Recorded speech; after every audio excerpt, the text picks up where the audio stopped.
vamos a estar hablando acerca de la ideología de género. Y quiero aclarar también que ese es un tema amplio, que no vamos a dar respuesta en una sola reunión. Sin embargo, el día de hoy quiero sentar ciertas bases para el entendimiento de este tema. ¿Y por qué estamos hablando de este tema, hermanos? Bueno, porque obviamente es una realidad en nuestro contexto, cada vez más va a ser presente en nuestra sociedad. En otros países obviamente tiene mucha fuerza, en nuestro país está empezando a tomar fuerza y cada vez va a ir tomando más fuerza. Yo espero que no lleguemos al punto donde nos enfrentemos y nos veamos incapacitados de dar una respuesta ante algún familiar, ante algún conocido o ante nuestros propios hijos o nietos en relación a este tema. También somos llamados como iglesia a ser columna y baluarte de la verdad, es decir, defender la verdad. Y la intención es poder dar una respuesta bíblica, obviamente, pero y en ese mismo contexto, hermanos, mi intención como pastor también es cuidarles a ustedes, cuidar de sus familias ante la influencia que puede llegar a tener estas ideologías. Quiero darle herramientas para que usted pueda identificar, pueda saber qué hay detrás, pero sobre todo que podamos conocer las verdades bíblicas y que ese sea el fundamento de nuestra creencia. Tenemos que partir de un entendimiento de lo que está pasando y quiero decirle que parte del tema de hoy es ese, entender qué hay detrás de la ideología de género. No sé qué tanto usted conozca del tema, pero la idea es no solamente hablar de lo que se ve por fuera, sino qué hay detrás, qué principios, qué está pasando, de dónde provienen estas ideas, qué buscan estas ideologías y obviamente dar una respuesta bíblica. Considero, hermanos, que vamos a hablar, pero desde una perspectiva de conciencia del Evangelio. Es decir, somos llamados a vivir el Evangelio, a proclamar el Evangelio para que los que no conozcan puedan conocer al Señor. Y esa perspectiva debe de llevarnos a abordar este tema con respeto, sabiendo que personas que puedan estar lidiando con esto son personas creadas a la imagen de Dios, son personas que necesitan de la gracia como tú y yo lo necesitamos cada día, son personas que necesitan conocer a Jesús. Y bajo ese sentido, en una perspectiva de humildad, de amor, de misericordia y sobre todo que sea congruente con el Evangelio, vamos a tratar de abordar este tema. ¿Cuáles van a ser los objetivos de este tema en esta noche? Básicamente son dos: conocer de forma introductoria la ideología de género y tener un entendimiento bíblico del tema para poder dar una respuesta. Hoy vamos a hacer una introducción en cuanto a la respuesta bíblica. Voy a plasmar como las bases, pero en los próximos meses vamos a ir desarrollando esas bases. ¿Cuál va a ser la estructura de hoy? El mes pasado algunos se me afligieron porque hablé de muchas cosas en relación al globalismo, que es diferente a la globalización, y platicando después con algunos me decían, yo no sabía a qué hora iba a llegar a la Biblia, pastor, ya estaba preocupado. Pues quiero que tengan una idea, vamos a hablar de la ideología de género, vamos a hablar de definición y significado, vamos a hablar del origen un poco, el desarrollo y el propósito de la ideología. Y luego vamos a ver cuál es el problema bíblicamente y cómo podemos responder, ¿verdad? Que creo que es parte de lo que ustedes seguramente quieren saber. Y quiero comenzar entonces hablando de la ideología de género. Quiero que hagamos una introducción nada más para comprender la ideología de género. Como les dije, se necesitaría mucho tiempo. Hay mucha información que dejé fuera por temas de tiempo, pero voy a tratar de hacer una introducción. Y cuando hablamos de ideología de género, quisiera comenzar preguntando ¿qué es? ¿Qué es la ideología de género? He puesto comprendiendo introductoriamente porque la intención es que comprendamos, que entendamos desde la perspectiva de la ideología de género. Se los aclaro porque no quiero que piensen en algún momento que yo estoy defendiendo la ideología de género, estoy haciendo una apología de la ideología de género, sino voy a tratar de presentarles algunos argumentos que ellos o lo que creen, y obviamente en ese contexto también mostrar algunas cosas que ellos no dicen, pero que están ahí. Quiero comenzar entonces con una definición que la establece Judith. Judith Butler es una autora e importante escritora que ha impulsado mucho el tema de ideología de género en Estados Unidos. Y de hecho ella escribió un libro que se llama Desorden de Género, Feminismo y la Subversión de la Identidad. En 1990 fue publicado este libro. Y ella da una definición, y voy a estarla mencionando a ella porque es una de las personas que más tiene influencia en este tema. Ella también desarrolla cosas para el feminismo, y ella dice en su libro: el género no es una identidad estable, un locus de agenda voluntaria a partir del cual se actúan varias acciones, sino una identidad tenuante constituida en el tiempo, instituida en un espacio exterior mediante un repetido estilo de actuar. ¿Qué es lo que está diciendo ella? Bueno, que el género en realidad es algo que se conforma.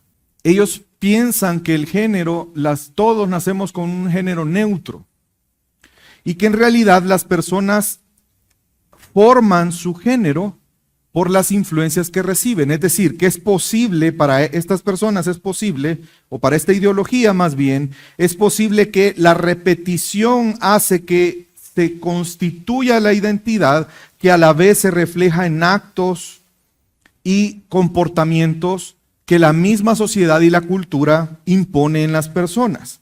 Entonces, según esta perspectiva, las características y roles tradicionales de los hombres y las mujeres es algo impuesto. Y no solamente los roles y las tradiciones, sino las características y comportamientos es algo impuesto. Es decir, la sociedad y la cultura ha establecido cómo debe de comportarse una mujer y cómo debe comportarse un hombre. Y no solamente eso, sino que la sociedad, la cultura ha establecido que existe mujeres y hombres. Pero en realidad para esta ideología existe más que dos géneros. No solamente masculino y femenino. Esa es también parte de la imposición. Y cómo ellos piensan que se ha hecho esta imposición. De hecho, lo ven como una represión. Se ha reprimido a las personas, imponiéndoles un género que quizás las personas no se identifican con él. ¿Y cómo la sociedad impone esto? Bueno, para ellos hay cosas que norman la identificación, por ejemplo, el aspecto físico. La ideología dice que a las niñas se les ha dicho que tienen que tener el pelo largo. Y esa es una imposición. O por ejemplo, la forma de vestir, que las niñas ocupan vestidos y los niños se visten de cierta manera. O también actividades o profesiones, que hay ciertas actividades que deben de hacer las mujeres, ciertas actividades que deben de hacer los hombres. O a través de inclusive pronombres o artículos, él o ella. El lenguaje está esquematizando a las personas. Él o ella, pero si yo no me siento como él o no me siento como ella, ya no encajo. Entonces, para ellos es importante que la persona pueda desarrollar una percepción personal. Es decir, que la persona puede comprender cómo ella se identifica a sí misma y no tiene que dejarse dominar por los estereotipos sociales y culturales. Es decir, que ellos hablan de un término que es diversidad. Y la diversidad tiene, y han comenzado a hacer algo desde hace muchos años, hacer una distinción entre sexo y sexualidad. ¿Qué es el sexo? Si usted ve su partida de nacimiento de suya o de sus hijos, ahí dice sexo masculino o femenino. Biológicamente hay dos sexos. Biológicamente hay dos sexos, masculino, femenino. Pues se ha comenzado desde hace muchos años, o parte de la ideología es hacer una separación de lo biológico y se hace una distinción entre el sexo y la sexualidad, que son dos cosas diferentes. Esa distinción Y quiero que veamos algunas características, o algunas definiciones más bien, para entender cómo ellos hacen esta distinción, o cómo llegan a la idea de género. Porque, hermanos, el género es algo relativamente reciente para identificar a un hombre o a una mujer. Normalmente se ha hablado de sexo, no de género. El género ha estado más vinculado a el idioma, pero no a la identificación de las personas. Pero ellos sí lo han logrado hacer y ya les voy a explicar cómo. Entonces, el sexo se refiere al cuerpo y las características, a la fisiología, al cuerpo de cada persona, que puede ser masculino o femenino, y la sexualidad tiene que ver con emociones, tiene que ver con deseos y tiene que ver con conductas.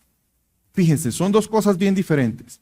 El sexo tiene que ver con la fisiología, pero la sexualidad tiene que ver con emociones, con deseos y con conductas. Vamos a ver algunas definiciones. Por ejemplo, la primera definición, sexo. Sexo son las características biológicas y fisiológicas que definen a un individuo como varón y hembra. De sexo solo podemos hablar dos, ¿verdad? Varón y hembra. Esa es una definición de sexo. Pero para la ideología esta definición no les funciona. Porque ellos dicen que esto es algo creado por la cultura y la sociedad. Es impuesto. Que necesariamente se quiere encajar a las personas o en masculinidad o feminidad. Por eso han desechado el sexo y ya no utilizan el término sexo, sino que utilizan el término género. Y nosotros a veces ocupamos como sinónimos. Género, en realidad género humano, pero se le ha dado otra connotación. Entonces quiero que veamos otro punto importante. Por un lado el sexo, pero por un lado la identidad de género, que es un concepto que es necesario desarrollar para el desarrollo de la ideología. ¿Qué es la identidad de género? La experiencia interna profunda de ser masculino o femenino, una combinación de ambos o ninguno. Y no necesariamente coincide con el sexo asignado. Fíjense que utilizan, asignado al nacer. ¿Por qué dicen asignado al nacer? ¿Acaso los que tenemos hijos, nosotros asignamos el sexo a nuestros hijos? ¿Usted escogió qué quería que fuera su hijo? ¿Lo asignó?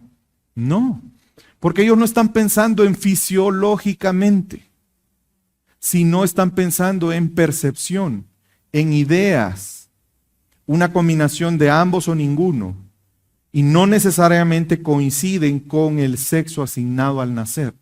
Y en ese contexto pueden haber personas que sean, o que se conocen como cisgénero. ¿Usted sabe quiénes son los cisgénero? Los cisgéneros se identifican como con el sexo asignado al nacer. O sea, nosotros somos cisgénero, porque usted se identifica con el sexo asignado al nacer. Yo me he identificado siempre con hombre y nací como hombre. Pero hay otro término que es transgénero.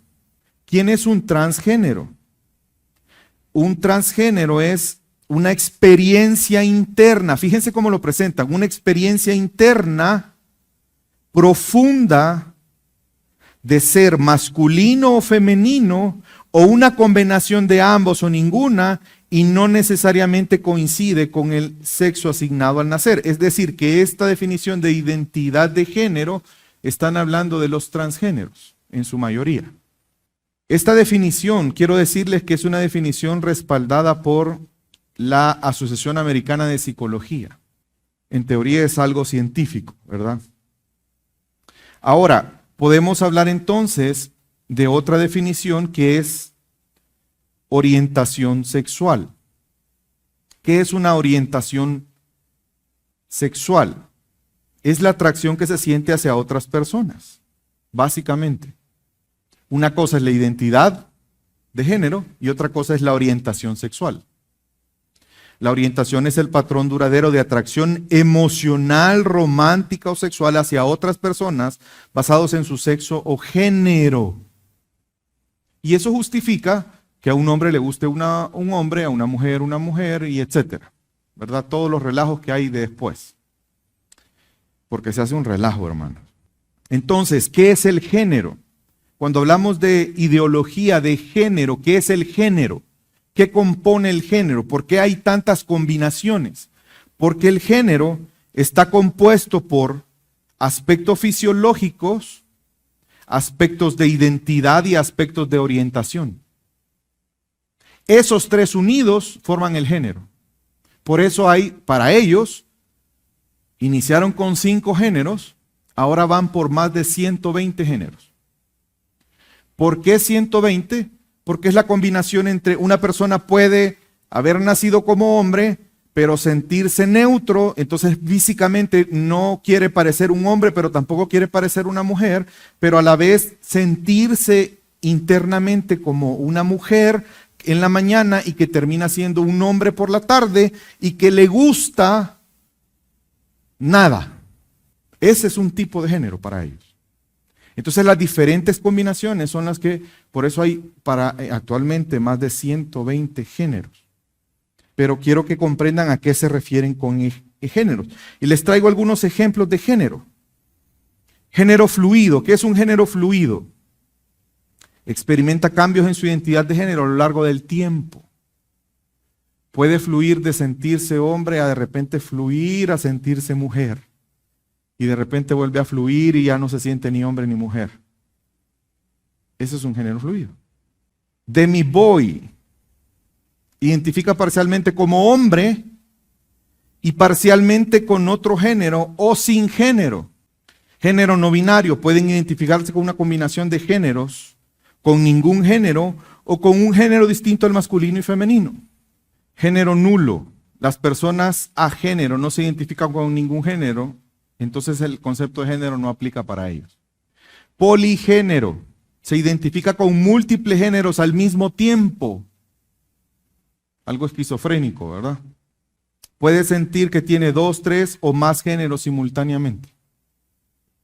Hermanos, si ustedes leyeran todas las definiciones de los 120, hay unas cosas que son incomprensibles. Esa sería la palabra. Incomprensible. Traigo un video y este video nos ayuda a entender cómo se ve desde la perspectiva de la ideología de género o cómo se justifica la ideología de género a través de una explicación que da este video. Yo voy a ir leyendo los subtítulos igual. ¿Un niño y una niña son lo mismo? A primera vista sabemos que no. Los niños y las niñas no son lo mismo, son diferentes. Son diferentes cuando son bebés, son diferentes cuando crecen y sobre todo son diferentes por dentro. Pero para algunos, ellos no son diferentes no por tener cuerpos diferentes, sino porque los padres, la familia, la sociedad, la escuela, todo el mundo los obliga a ser diferentes. Una niña lo es porque fue obligada a ser niña. Un niño lo es porque fue obligado a ser niño. Y como son diferentes, no son iguales. Pero según algunos, esto genera un problema, la desigualdad entre niños y niñas, que más tarde se convertirá en desigualdad entre hombres y mujeres. ¿Cómo resolvemos este problema? Anulando toda la diferencia entre niños y niñas y actuando como si fueran lo mismo. Hay que encontrar una forma para que los padres, la familia, la sociedad y la escuela dejen de obligar a los niños a ser niños y a las niñas a ser niñas. Pero como los padres, la familia y la sociedad no lo entienden, algunos llegaron a la conclusión de que a la escuela es la mejor forma de lograrlo, porque en la escuela, lejos de los padres y de la familia, pueden reprogramar lo que es un niño y una niña. Sí, papá puede usar vestido y lápiz labial. Sí, una mujer puede conducir camiones. Sí, un bebé puede tener 2 mamás o 2 papás. La escuela debe, según algunos, desaparecer las diferencias entre lo masculino y lo femenino. De este modo, estando todo revuelto, niños y niñas son idénticos. Y la desigualdad ya no es un problema. Entonces, ¿cómo un niño sabe si es niño? Aquí vamos. Después de mezclarlo todo y pretender que todo es idéntico, un niño ya no sabe si es niño y una niña ya no sabe si es niña. ¿Arreglamos el problema de la igualdad? No. Únicamente creamos otro problema. Este video, en realidad es un video en contra de la ideología, porque la primera parte presenta cuál es la mentalidad o la justificación de la ideología. un aparente problema de desigualdad. Entonces, ¿cómo se elimina la desigualdad? Siendo todos iguales y permitiendo que los niños ya no se les obligue a ser niños, sino que ellos descubran si realmente son niños o son niñas o son otra cosa.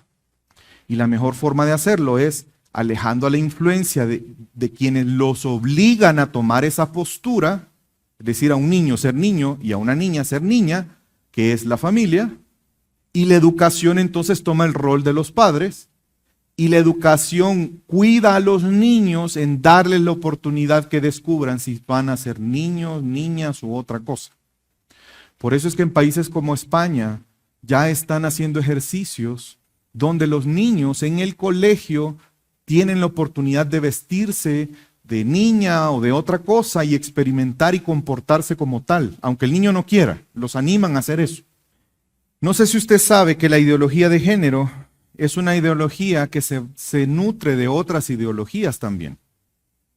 No es una ideología única, sino que hay varias ideologías unidas dentro de la ideología de género. Y quiero hablar un poco de esto para que podamos también tener un poco más de comprensión en relación a la ideología como tal, a la ideología de género me refiero. ¿Qué ideologías están vinculadas con la ideología de género o son parte o están dentro de la ideología de género? Bueno, lo que se conoce como la teoría queer. ¿Qué es la teoría queer? Lo que acabamos de estar hablando. Es la ideología que piensa que, o más bien cuestiona, esta ideología cuestiona la deconstrucción de las categorías binarias de género y sexualidad, es decir, hombre y mujer. Y la teoría enfatiza la fluidez y la diversidad que hay en las identidades de género y sexuales. Es decir, hace una crítica a la imposición de esa percepción binaria de sexo, ¿verdad? Hombre y mujer. Obviamente, movimientos LGTBI más están fuertemente basados en teoría queer y por eso salen todos lo que hay ahí adentro, ¿verdad? Otra ideología es el feminismo, pero quiero aclarar, el feminismo radical. En España, hermanos, ya hay un pleito entre feministas y feministas radicales. Porque las feministas no se identifican con la ideología de género. Ya vamos a ver por qué un poco más adelante. El feminismo radical lo que está haciendo es que en teoría está compartiendo una preocupación que es parte de la base de la ideología de género, que es la crítica a las estructuras patriarcales y la búsqueda de la autonomía, y esa palabra ténganla en la mente, autonomía y liberación de las mujeres y otras identidades de género marginadas y oprimidas. Una vez más, recuerden que la ideología de género piensa que la asignación de una identidad basada en el sexo es un abuso, que los que están en poder, en posiciones de poder, imponen. Y dentro de ese grupo se identifican las mujeres también, ¿verdad? Que son abusadas por el patriarcado. Entonces el feminismo liberal radical es el que se identifica más con la ideología de género. Otra ideología es el postestructuralismo. ¿Había escuchado usted de eso? Postestructuralismo. ¿Qué es el postestructuralismo? Es una corriente de pensamiento que surge en Francia en la década de los 60 y los 70 y lo que hace básicamente es presentar una crítica y una búsqueda de evolución de las estructuras sociales, de las estructuras culturales y de las estructuras políticas. Es decir, hay una crítica a la estabilidad y al significado de estructuras sociales. Dentro de estructuras sociales es lo que hemos estado hablando, ¿verdad? El identificar a una persona con un género basado en su fisiología o en un comportamiento específico en coherencia con esa fisiología. Y no solamente en ese sentido, sino en otras cosas. El postestructuralismo va en contra de todas las estructuras políticas y sociales que la sociedad tiene. Algunos ideales del postestructuralismo y aquí va a comprender cómo esto encaja con la ideología de género. El postestructuralismo no se enfoca únicamente en la ideología de género, sino la ideología de género es una rama. Pero ¿cuáles son las características de esta ideología?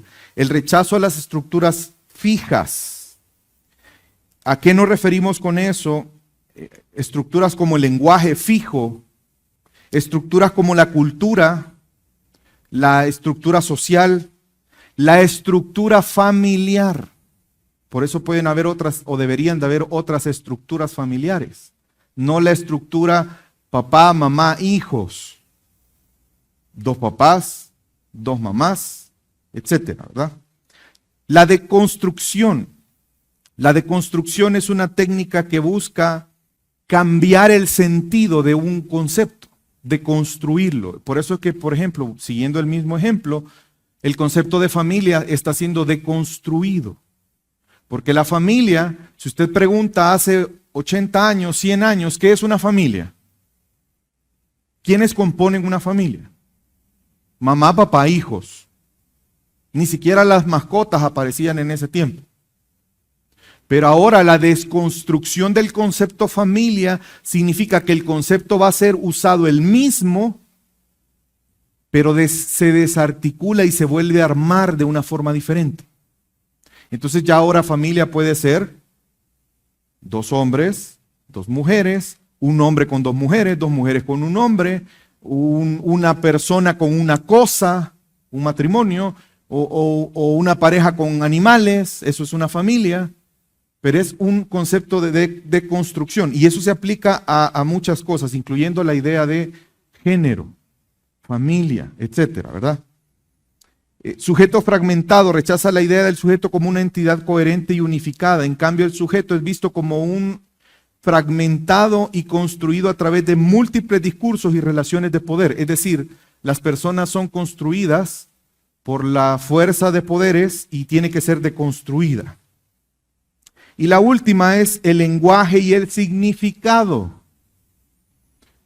Para usted le parece ilógico el elle, ¿sí o no? Elle.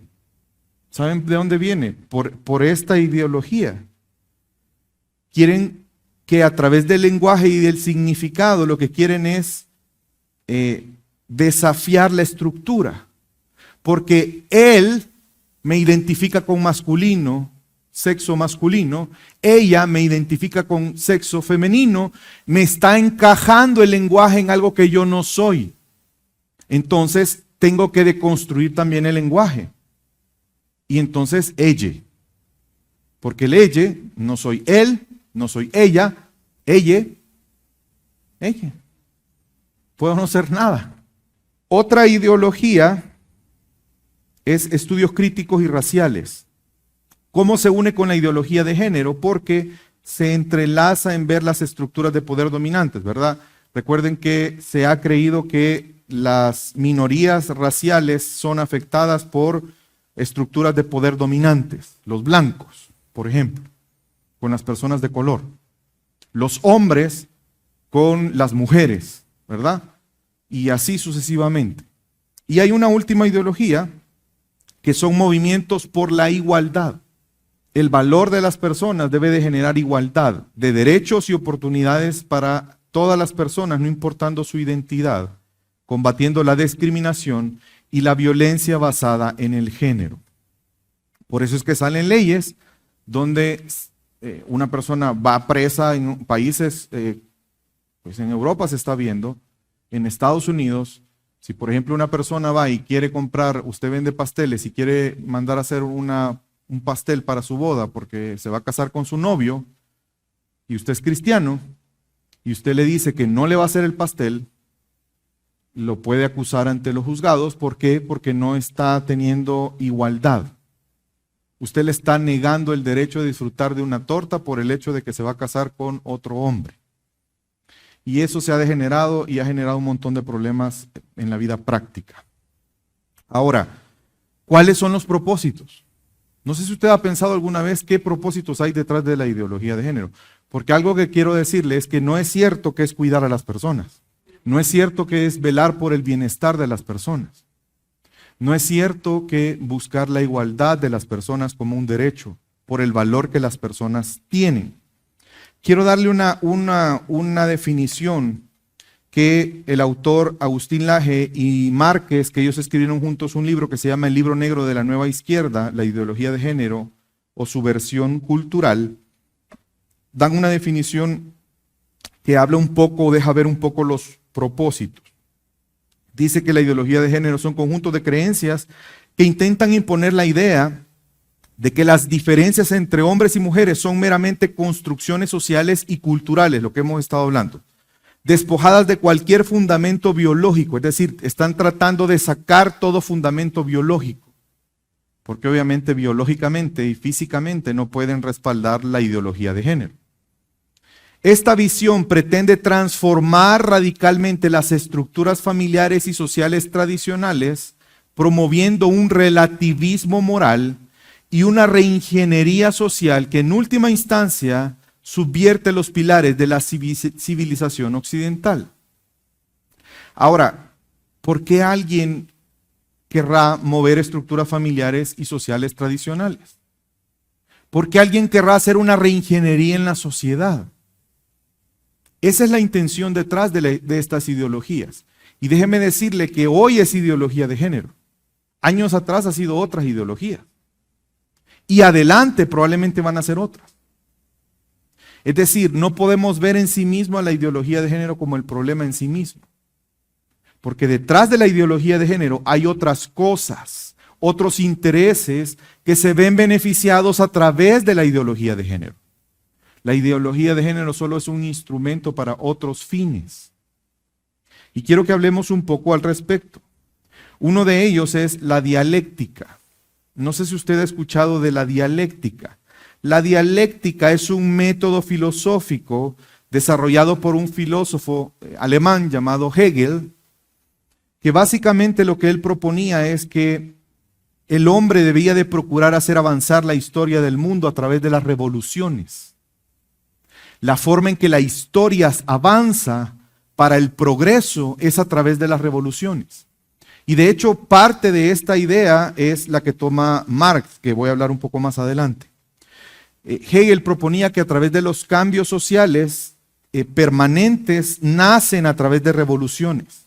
Pero para generar esas revoluciones tienen que haber contradicciones y conflictos entre dos fuerzas opuestas. Yo quiero cambiar la corrupción. Quiero que se acabe. Ok, voy a generar una revolución social para que se mueva la estructura social y desaparezca la corrupción. Entonces, ¿qué voy a hacer? Voy a enfrentar a los corruptos con los que no son corruptos, para que haya una revolución social y a través de esa revolución social se dé un cambio y progrese la sociedad. Este enfoque dialéctico está en la ideología de género, porque se ve a la ideología de género como esa revolución social que permite hacer cambios sociales que ayudan a que deje de existir el abuso, la diferencia entre dos grupos de personas que son hombres y mujeres, que deje de haber desigualdad, injusticia, etc. Y quiero citar a una autora. Dice, el género debe entenderse como una categoría histórica que se forma y se transforma a través de procesos dialécticos y de interacción y conflicto entre diferentes estructuras de poder. ¿Usted nunca se ha preguntado por qué las feministas sienten tanto odio hacia los hombres? Por esta perspectiva dialéctica. Porque se les ha vendido a ellas que el hombre es el enemigo. Entonces ponen en pugna a la mujer con el hombre para que se genere una revolución social y que se generen cambios. Esta autora claramente está admitiendo que hay un proceso dialéctico. Ella es una historiadora, da clases o daba clases en la Universidad de Princeton. ¿Qué otro propósito hay detrás? El marxismo social. Probablemente usted haya escuchado que el marxismo social está detrás de la ideología de género. Y yo he escuchado a personas decir, bueno, pero eso no lo creo, porque Karl Marx habló de economía, nunca habló de cuestiones sociales. Y eso es cierto. Rápidamente le voy a explicar. Lo que pasó fue en los años 50 y 60 que los intelectuales de izquierda se dieron cuenta que ellos buscaban generar una revolución, que la clase obrera se rebelara en contra de los patronos y que los opresores en ese caso, ¿quiénes eran? Los ricos. Entonces ellos buscaban que hubiera igualdad de condiciones y para eso buscaron una revolución. En los años 50 y 60 se trató de generar una revolución en la clase obrera, pero no pasó. Entonces ya el marxismo no tuvo éxito bajo la perspectiva inicial, pero luego generaron la idea de que si no lo hacían a través de la economía, lo podían hacer a través de la cultura. Y de ahí surge el marxismo cultural. Eso no lo propuso Karl Marx. Si usted lee los escritos de Karl Marx no lo va a encontrar. Eso vino después, pero es como una continuidad del desarrollo de Karl Marx. Por eso se le llama marxismo cultural. Y lo que se busca entonces es centrar la lucha de clases para transformar ya no estructuras económicas, sino para transformar una sociedad y lograr una sociedad más equitativa, ya no económicamente, sino en un sentido cultural. Y la ideología de género es una forma de lograrlo. Judith Butler, que le mencioné, y este es uno de los libros importantes, dice: las teorías feministas y de género han adoptado elementos de análisis marxista, en particular en su crítica a las estructuras de poder y su enfoque en cómo las relaciones económicas y sociales moldean las identidades y experiencias del género. Es decir, la ideología de género está tomando ideas del marxismo y las está aplicando en la ideología de género. Por eso podemos decir que esta ideología alimenta la ideología de género, me refiero al marxismo social o cultural. También hay intereses económicos y políticos, hermanos. Fuertes intereses económicos y políticos. Yo no sé, y quiero aclarar, todo lo que estoy diciendo, por eso estoy presentando fuentes, porque son cosas reales. Hay un estudio, o más bien un informe, se llama Implicaciones del crecimiento de la población mundial para la seguridad de los Estados Unidos y sus intereses. El autor es la Seguridad Nacional, un grupo de parte de la Seguridad Nacional de Estados Unidos.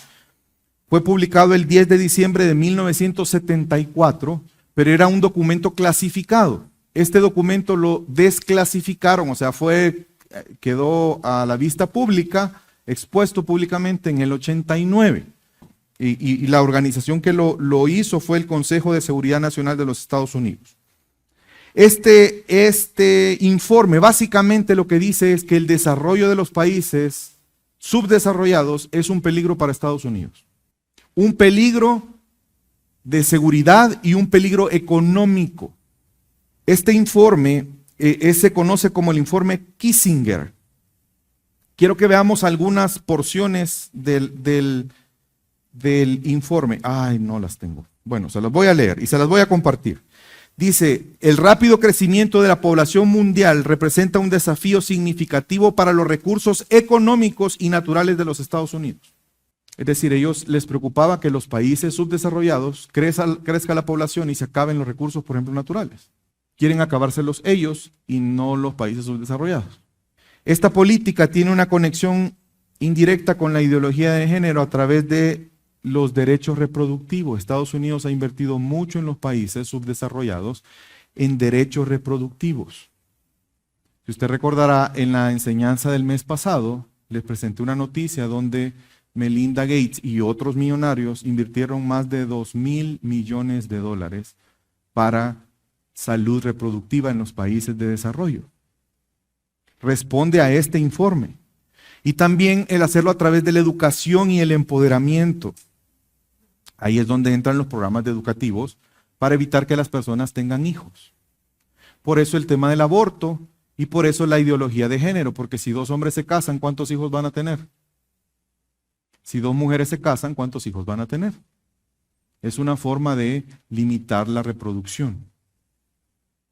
Pareciera de película, hermanos, pero así está nuestro mundo de loco. En la página 15 dice: el crecimiento excesivo de la población en los países en desarrollo puede contribuir a la inestabilidad política y económica. Página 40, el manejo adecuado de los problemas de población debe de ser parte integral de la política exterior de Estados Unidos. Y vemos entonces el tema de roles de género, cambio en la dinámica de las familias. Vemos también el tema de participación de fuerza laboral de las mujeres.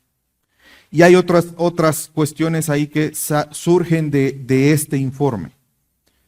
Si usted está interesado en que se lo comparta, con mucho gusto se lo puedo compartir. De ahí sale en 1955 la organización donde más apoya el aborto, Planned Parenthood. ¿Lo he escuchado de ellos? Ellos surgen en 1955 por el resultado de este informe que le estoy mencionando. Muy bien. Y la última, perversión sexual. Obviamente. A veces pensamos solo en esa, pero las demás es una realidad. Quiero presentarle una definición. La identidad de género comienza cuando, influenciada por diversas fuerzas sociales, el niño descubre su propio lugar en el continuo entre masculino y femenino. El autor de este libro, que esta definición fue sacada de ahí, se llama John Money. Él es el precursor él acuñó el término ideología de género en el año 50. Él es un psicólogo neozelandés, en los años 60, perdón. Él se le considera el padre del término identidad de género.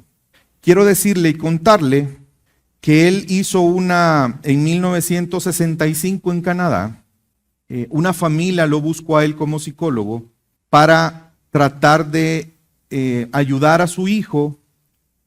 Su hijo a los 8 meses le hicieron una circuncisión y se la practicaron mal. Entonces tuvo consecuencias físicas. Al final esta persona, que era un psicólogo, aconsejó a los papás que decidieran criar a Bruce como una niña. A los 22 meses tomaron la decisión y eso implicó un tratamiento hormonal, implicó operaciones. Estamos hablando de 1965, hermano. De hecho, usted está viendo en la pantalla una noticia del 2010 porque es un caso que usted lo puede buscar en internet y se va a dar cuenta. John Money consideraba que la identidad de género era maleable en la infancia y por eso le recomendó a los papás y lo hizo también como un experimento. Y él se aprovechó de este experimento para sacar varios artículos científicos en relación a ese caso. Y había un sujeto de control que era el hermano gemelo de este niño. Tenía un hermano gemelo. Entonces él estaba analizando cómo la influencia, prácticamente la idea de la ideología de género la estaba poniendo en práctica. Cómo se puede influenciar la idea de género en una persona que nació fisiológicamente como niño, pero que puede aprender a convertirse y desarrollarse como una niña. Ahí están las fotos de este niño. Ahí pueden ver a los dos, ¿verdad? Uno de ellos que se cambió el nombre a Brenda, y el hermano David, que está a la par. Y la cuestión es que a la larga, a los 14 años, este niño se dio cuenta de todo lo que había estado pasando, y él tomó la decisión y le pidió a sus papás de que por favor le permitieran convertirse en hombre de nuevo, a los 14 años. La cuestión, hermanos, para no hacerle largo el cuento, este niño de apellido Reimer se suicidó en el 2004 a los 38 años. Este hermano gemelo que vemos ahí, que se llamaba David, también murió. Tuvo problemas mentales y sufrió con drogas y terminó muriendo de una sobredosis. El papá se suicidó también. ¿Por qué pasó esto? Porque después se descubrió que este psicólogo de apellido Money lo que hacía con ellos era abusar de ellos y hacía que se abusaran entre ellos. Esa persona es el padre de la ideología de género como concepto. ¿Cuál es el problema? Bíblicamente hablando. Hermanos, esto tiene un trasfondo espiritual y teológico. No solamente por la perversión del caso que le acabo de mostrar, sino en general, todo lo que hemos visto.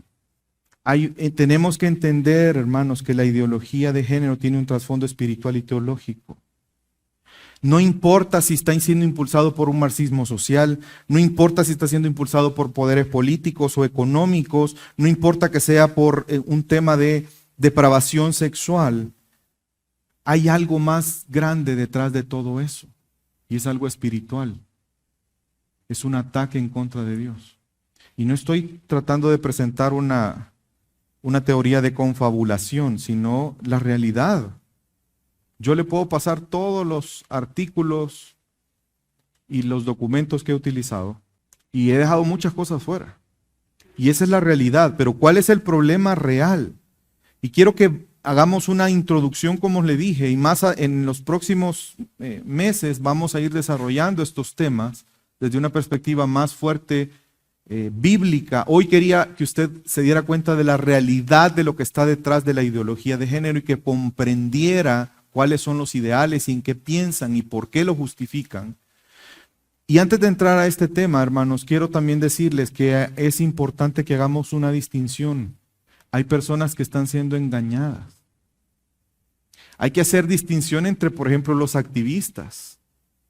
Hay personas que saben y que están promoviendo esto por intereses personales y que están engañando a otros. Hoy en día ya hay personas transgénero que están hablando en contra de la identidad, de la ideología de género. ¿Por qué? Porque ellos están sufriendo las consecuencias de operaciones, tratamientos hormonales. Y tenemos que hacer esa distinción. Tenemos que entender que nuestra lucha no es contra sangre ni carne. Y por eso quiero mostrarle bíblicamente, a manera introductoria, que es un ataque en contra de Dios en realidad. ¿Cómo? En primer lugar, porque es una negación de Dios. Aquí vemos una cosmovisión bíblica versus una cosmovisión naturalista. ¿Qué es una cosmovisión naturalista? ¿Qué es el naturalismo? El naturalismo básicamente niega la posibilidad de que la realidad pueda trascender a cosas materiales. El naturalismo dice todo lo que existe proviene de la naturaleza, las leyes naturales.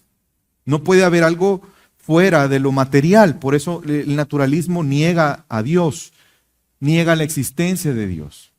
Versus una cosmovisión bíblica. ¿Qué es una cosmovisión? Bueno, el entendimiento de la realidad de las cosas basados en la palabra de Dios, en la verdad. Génesis 1:1. En el principio creó Dios. Es decir, que el ser humano fue creado. Y esto tiene implicaciones para nosotros como seres humanos. Si nosotros somos criaturas y Dios es el creador, hay una relación de dependencia, ¿verdad? Dependemos de Él. Depende de Él nuestro propósito, porque Él nos creó, no nos creamos a nosotros mismos. Nuestro valor está en Él. Pero el hombre, por su pecado, quiere negar esas verdades. En segundo lugar, vemos que se busca atacar la gloria de Dios. Creó pues Dios al hombre a imagen suya, a imagen de Dios los creó, varón y hembra los creó. No es cierto que una construcción social y cultural, que los seres humanos seamos hechos hombre o mujer. Dios nos hizo así. Todo nuestro cuerpo habla de esta verdad. Nuestro ADN, la genética, la embriología, la neurociencia, la fisiología. Por eso usted va a ver que ya no se habla ya esa teoría se está dejando afuera de que las personas nacen homosexuales. Porque en estos años, desde los años 50 para acá, han habido varios intentos de justificar esto científicamente y todos los estudios han fracasado. Ya ahora en la ideología dicen, no sabemos si es algo genético, si es algo, pero la idea es que es una realidad. Yo me siento así. Y vio Dios todo lo que había hecho, y aquí era bueno en gran manera. Y fue la tarde y fue la mañana del sexto día. Si usted revisa la Génesis 1, la creación, cada día Dios termina y vio Dios que era bueno. Pero en el sexto día, cuando Dios creó al hombre, varón y hembra, a la imagen de Dios, Dios termina ese día diciendo, y vio Dios que era bueno pero el hombre dice, eso no es bueno. ¿Ven cómo es un ataque al diseño de Dios? ¿Y saben por qué?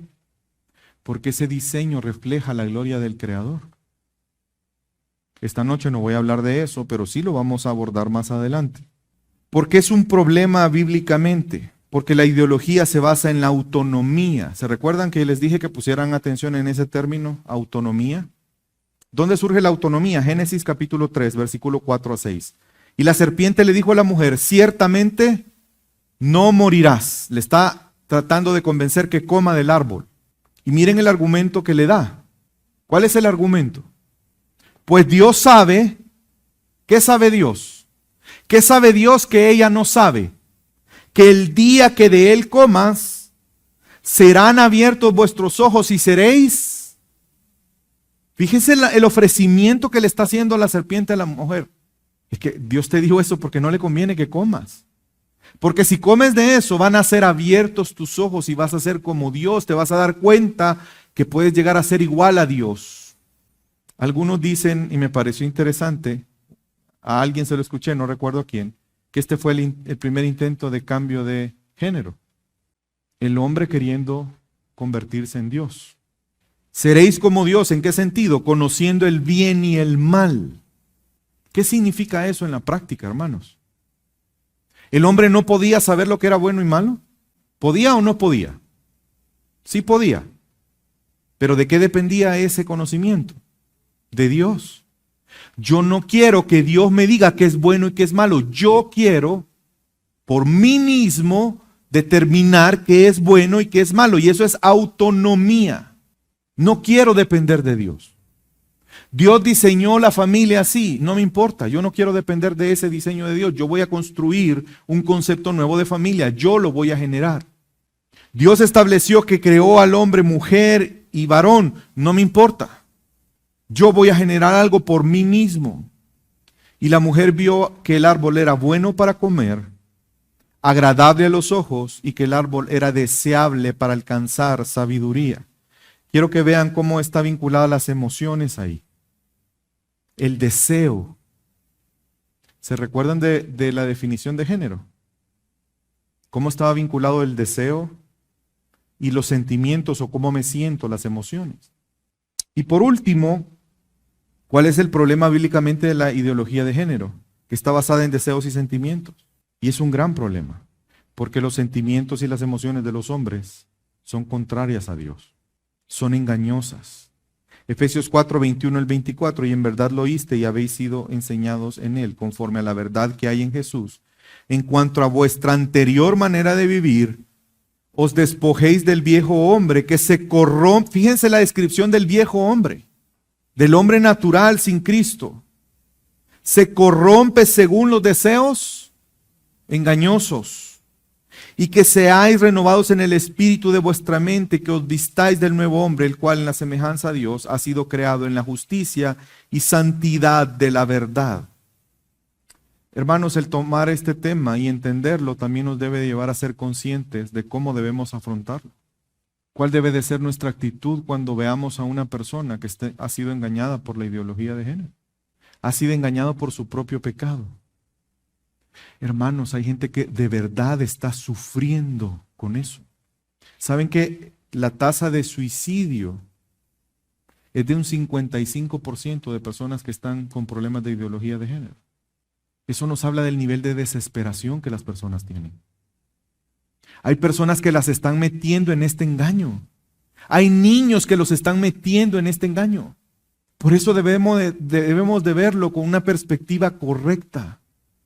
Debemos de verlos con ojos de misericordia, de gracia, como Jesús nos ve a nosotros, como Jesús los ve a ellos. Porque ellos son seres humanos, ¿verdad? Y son creados a la imagen de Dios. Y eso les da dignidad y valor. Los cristianos no somos homofóbicos. Mostramos amor, quizás no de la forma que ellos esperaran, pero debemos mostrar amor. ¿Y cómo debemos responder? Y con esto termino. 1 Corintios 6, 9 al 11 nos recuerda una verdad tan importante. ¿No sabéis que los injustos no heredarán el reino de Dios? No os dejéis engañar, ni los inmorales, ni los idólatras, ni los adúlteros, ni los afeminados, ni los homosexuales, ni los ladrones, ni los avaros, ni los borrachos, ni los difamadores, ni los estafadores heredarán el reino de Dios. Pero mire qué dice el versículo 11. Y esto erais algunos de vosotros. Hermanos, la intención no es que una persona homosexual se convierta en heterosexual. Esa no es la meta. La meta es que conozca a Cristo Jesús. La meta es que pueda ser libre del pecado que le engaña y que lo corrompe. Así como es corrupto el mentiroso, así como es de corrupto el estafador, así como es de corrupto el borracho, así como es de corrupto el difamador, el avaro, el ladrón, de igual manera ellos. Hermanos, algunos de nosotros éramos esto, pero Dios tuvo misericordia de nosotros. Por lo tanto, hay esperanza para esas personas. De verdad, los cristianos no deberíamos de verlos como una plaga en la que tiene lepra, veo a alguien y me voy. Probablemente hay alguien en tu familia. Probablemente un día venga una persona a nuestra congregación así. ¿Cuál va a ser nuestra reacción? No, usted no puede entrar. Y no lo estoy diciendo literal. Usted sabe que nosotros podemos hacer sentir a alguien que no es bienvenido, ¿verdad? ¿Cuál va a ser nuestra actitud? ¿Cómo vamos a enfrentar esto?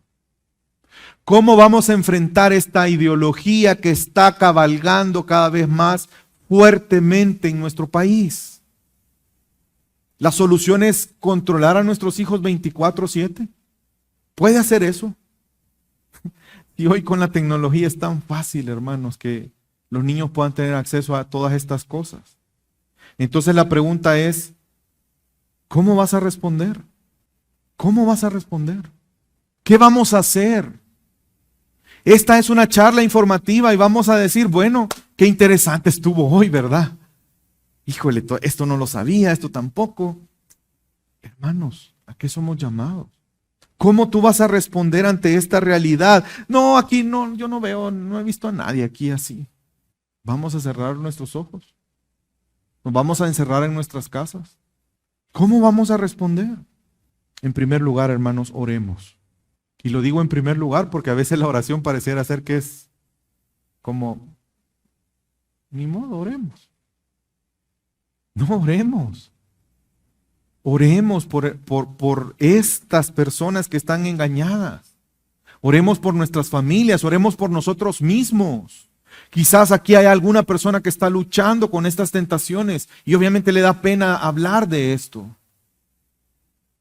Oremos, pidamos al Señor, no que los elimine, hermano, que Dios tenga misericordia, como Él la tuvo con nosotros. Que si nosotros conocemos a alguien podamos mostrarle amor a través de enseñarle a Cristo Jesús, a no ser indiferentes. Pero no solo somos llamados a actuar orando, también hay cosas que tenemos que hacer. Es importante que nos pronunciemos ante estas cosas. Es que si tú conoces la verdad y solo tú conoces la verdad y tú te callas la verdad, ¿qué esperanza hay? Por eso la iglesia es columna y baluarte de la verdad, porque el mundo necesita conocer la verdad. Por eso estamos aquí, para ser portadores de ese mensaje de verdad. Todas esas ideologías son mentiras, son engaños. ¿Quién va a hablar la verdad? Miren, a mí me llama la atención cómo ellos son de activos y cómo están constantemente buscando medios para proclamar su mensaje. Mientras nosotros estamos pensando en cómo tener una mejor vida hoy. Ellos están buscando reclutar a más personas en su ideología, ¿o no? ¿No lo nota usted? ¿Y nosotros? Hermanos, también tenemos que ser coherentes. ¿Saben que muchas de estas ideas tienen fundamentos reales? ¿Cuántos abusos hay en los hogares? Hombres que golpean a sus esposas, que maltratan a sus esposas, abusos a los niños. Pero nosotros como cristianos debemos de ser coherentes. Si fuimos creados hombres y mujeres y Dios nos creó así con funciones, que el mundo conozca a Cristo a través de nuestros matrimonios. Recuerde que el matrimonio es un reflejo de la relación de Cristo con la iglesia. El mundo puede ver en tu matrimonio el perdón, el amor, la gracia.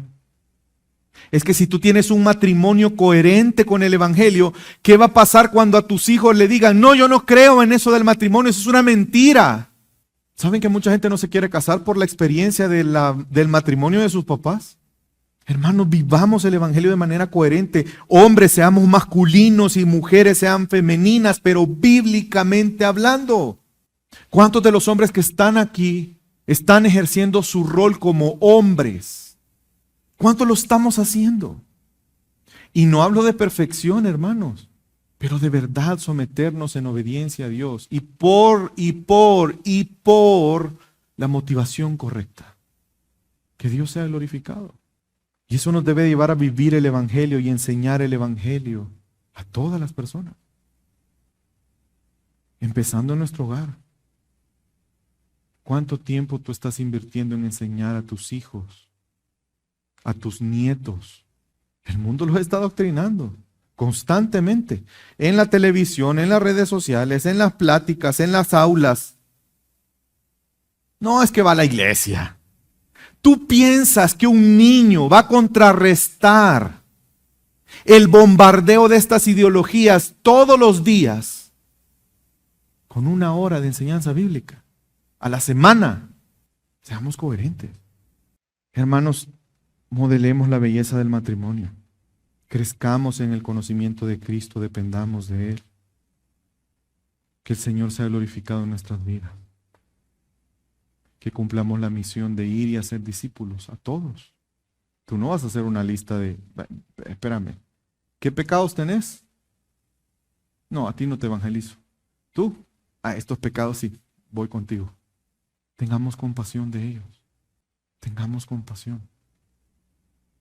Cristo es la esperanza para nosotros, para ellos y para todo hombre, hermano. Yo ruego al Señor que este día sirva nada más como un inicio de un despertar en las familias, de un reavivar en las familias, de glorificar a Dios, de honrar al Señor, de vivir para el Señor. Pero no solo pensando egoístamente en mi bienestar. Es que yo quiero estar bien en mi matrimonio. Los demás, que vean, yo vengo aquí porque quiero estar bien con mi familia, quiero que mis hijos estén bien, yo quiero estar bien. Pero es que nuestro llamado no es vivir para nosotros mismos. Hermanos, como hijos de Dios somos llamados a vivir para aquel que murió y resucitó por nosotros. Vivimos por Él y para Él. Le servimos a Él. Somos llamados a ser luz y esperanza ante tanta gente allá afuera que está desesperada. Espero, hermanos, que hayamos sido animados en esta noche. Le pido que oremos en esta noche.